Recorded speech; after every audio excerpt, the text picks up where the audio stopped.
Hello and welcome back to the Fall of the Roman Empire. My name is Nick Holmes and this is episode 24 called Constantine's Conversion.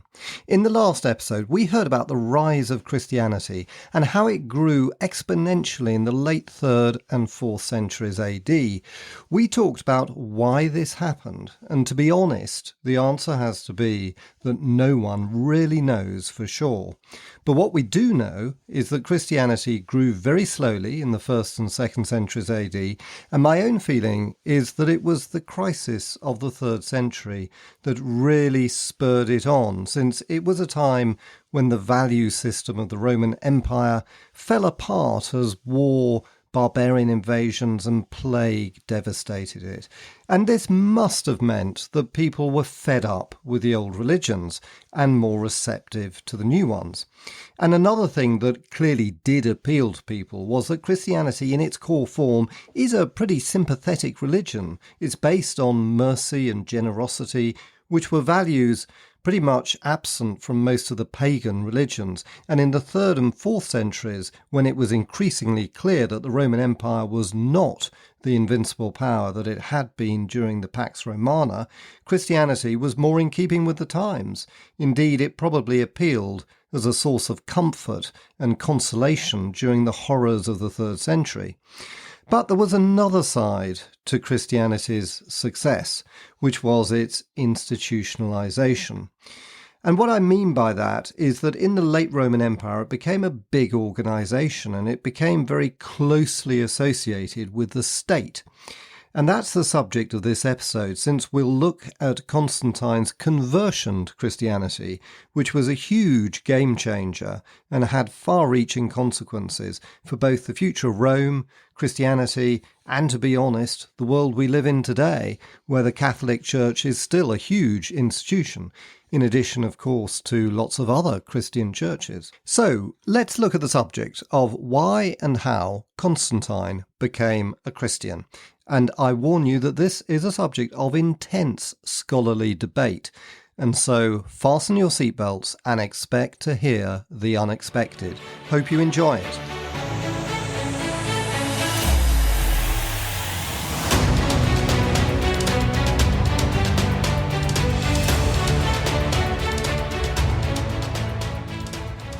Today, if you go to the Vatican in Rome, as you progress through the long corridors of the Vatican Museum towards Michelangelo's masterpiece, the Sistine Chapel, you will pass a huge and arresting painting of a battle scene. Entitled The Battle of the Milvian Bridge, it depicts Constantine's victory over his rival Maxentius after he was allegedly converted to Christianity. Central to this foundational story for the Catholic Church is that Constantine had a vision before the battle when he saw a cross of light in front of the sun with the Greek words en touto nika, meaning in this conquer. This was followed by a dream in which Christ appeared and told him to paint his soldiers' shields with the Greek letters Chi and Rho, which were the first two letters of Christ's name, as a Christian symbol. This version of Constantine's conversion was recorded by two Christian chroniclers, Eusebius and Lactantius, one of whom claimed he was told it by Constantine himself. However, scholars have long debated the truth of this story. Intriguingly, the vision part of it is the most widely accepted bit of the story. One eminent historian believed his vision might have been a natural halo phenomenon. Quote, "What Constantine probably saw was a rare but well-attested form of the halo phenomenon. This is analogous to a rainbow, and like it local and transient, caused by the fall not of rain, but of ice crystals across the rays of the sun. It usually takes the form of mock suns, or of rings of light surrounding the sun. But a cross of light with the sun in its centre has been, on several occasions, scientifically observed." End quote. So perhaps Constantine did experience what he thought was a vision. but was it a specifically Christian vision? This seems doubtful, since what little evidence we have suggests, to begin with at least, he was attracted more to the sun god cult of Sol Invictus rather than Christianity. Sol's popularity started to grow at the same time as Christianity, especially within the Roman army. However, it remains frustratingly unclear who or what Sol was exactly. Some regard him as the Roman deity originally called Sol Indiges, while others see him probably more plausibly as a Syrian sun god first brought to Rome by the Emperor Elagabalus in the early 3rd century. What is not in doubt is that Aurelian was a passionate advocate of Sol, building a grand temple to the sun god in Rome in AD 274, and promoting its priests to the highest rank of pontifex, thereby requiring them to come from the senatorial class. This meant that Sol became part of the establishment, and it would have been quite natural for a soldier and tetrarch, like Constantine was, to have been a follower. Supporting this view, the Arch of Constantine in Rome, which you can still see today, and which he commissioned to celebrate his victory over Maxentius and was constructed between 312 to 315 AD, has no Christian inscriptions whatsoever, but it does contain clear images of Sol. One of these is Sol rising from the ocean in his chariot. Reinforcing this link to Sol, some historians believe the arch was also lined up with the gigantic statue which Nero had originally installed outside the Colosseum, and which was rededicated to Sol by both Vespasian and Hadrian. There is also plenty of evidence that Constantine's attachment to Sol continued well after the Battle of the Milvian Bridge, since as late as 323 AD he minted coins dedicated to the divine companion of the unconquered sun, apparently in reference to Sol, and again avoiding any Christian message.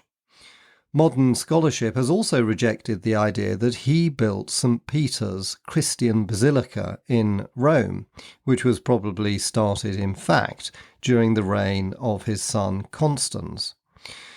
The final blow to the Christian chronicler's story of his conversion is that the so-called Edict of Milan, which was supposedly signed by him and his tetrarch and co-emperor Licinius in 313 AD, and seen as a landmark event because it allegedly granted religious toleration to Christians throughout the empire, has been revealed as nothing of the sort.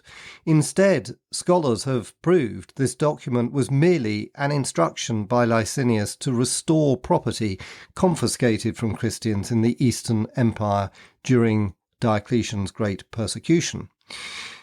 Indeed, historians now agree that Christianity was already tolerated throughout the empire well before the Battle of the Milvian Bridge in AD 312. This in fact began in 306 when Constantine was proclaimed emperor and banned the persecution of Christians in his territories in Britain, Gaul and Spain. But Constantine was not the only tetrarch to ban the Christians' persecution. Maxentius also passed similar legislation tolerating them in Italy and North Africa well before 312. In the East, in AD 311, Galerius, the other tetrarch, issued the Edict of Toleration, banning persecution in the Eastern Empire as well. So, the evidence is clear that at the time of the Milvian Bridge, Christianity was already tolerated throughout most of the empire.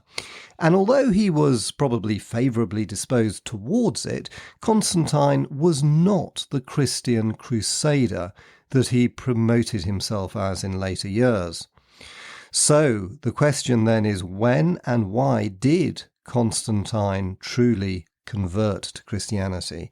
And the answer, as with most of his actions, lies probably with politics. For in the decade after the Battle of the Milvian Bridge, he saw an opportunity to strengthen his own political position by bringing church and state together under his rule. This opportunity first arose because of a dispute among the Christian bishops called the Donatist controversy. This centred on a heated argument over Christian behaviour during Diocletian's great persecution. At that time, many of the clergy had been killed, had been martyred, while others had simply renounced Christianity and agreed to worship the Roman gods. Now, not surprisingly, when the latter wanted to rejoin the church, there was considerable antipathy towards them. This came to a head in AD 315, when the bishop of Carthage, called Donatus, refused to allow lapsed clergy to rejoin the church. His viewpoint, however, was rejected by the bishop of Rome, who was called Miltiades, who supported a bishop opposed to Donatus called Cecilian, resulting in a division within the North African church between those supporting Donatus, i.e. the Donatists, and the opposite, the anti-Donatists. This sort of quarrel between bishops seems to have been a fairly common feature of the early Christian church, and by itself of limited significance, but it resulted in something that was to turn out to be hugely important. This happened when the bishop of Rome, Miltiades, asked Constantine to preside over a council to decide who was right, the Donatists or the anti-Donatists. And in two separate councils, one at Rome in AD 313 and another at Arles in AD 314, Constantine was asked to adjudicate on the Donatist controversy.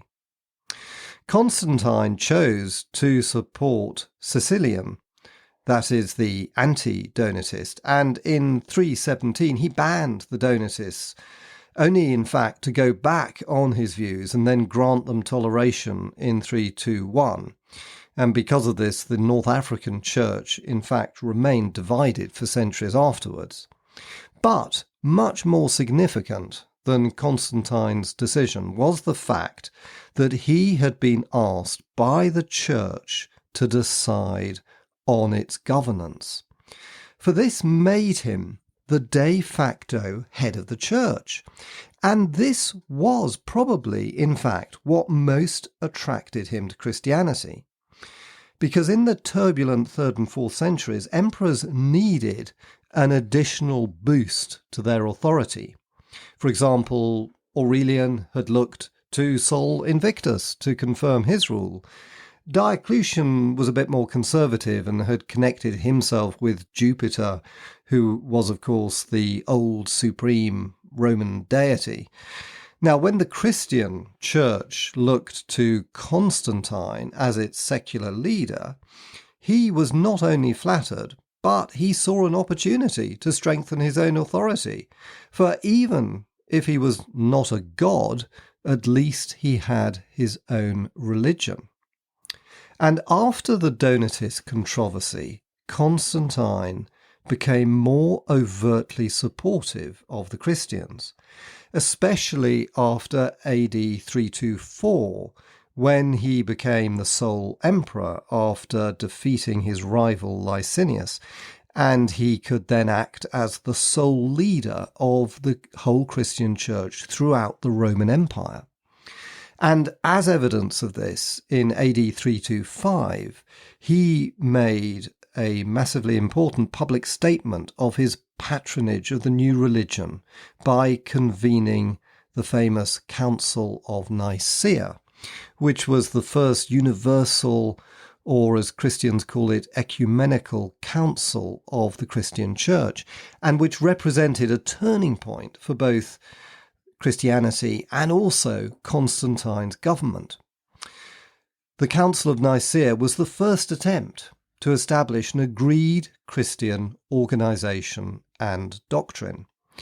Among other things, it established the Nicene Creed, which was the key statement of Christian faith. It also agreed a date for the celebration of Easter, which was the most important Christian celebration. And there was also agreement on many parts of what are called canon law, which are essentially church regulations. There were also lots of heated doctrinal debates, which probably seem very obscure to a modern audience, and they apparently did so also to Constantine. One of the main issues was over whether Christ and God were co-eternal, that is, whether Christ had always existed or not. And a bishop called Arius, after whom the Arian sect of Christians was named, said this was impossible since Christ did not exist before he was born. When asked to judge who was right, Constantine actually showed very little interest and admonished the bishops for failing to realise that unity of purpose was the most important aim of the council. However, he was eventually persuaded by a majority of bishops that Arius's view was unacceptable, and he sent him into exile, only to later readmit him back into the church, rather as he had done with the Donatists. But just as with the Donatist controversy, the political significance of the council was that by appealing to Constantine and accepting his judgment, the Christian bishops confirmed him as the honorary head of the Christian church. And this established a hugely important link between Christianity and the Roman state. After the Council of Nicaea, there was little doubt about the sincerity of Constantine's Christian beliefs. As a sign of this, in AD 326, he started to build the magnificent church of the Holy Sepulchre in Jerusalem on the site of a temple to Jupiter, and much of that original church still stands today. And then, in AD 330, he did something that was to transform the Roman Empire. He dedicated a city as New Rome, the city of Constantinople.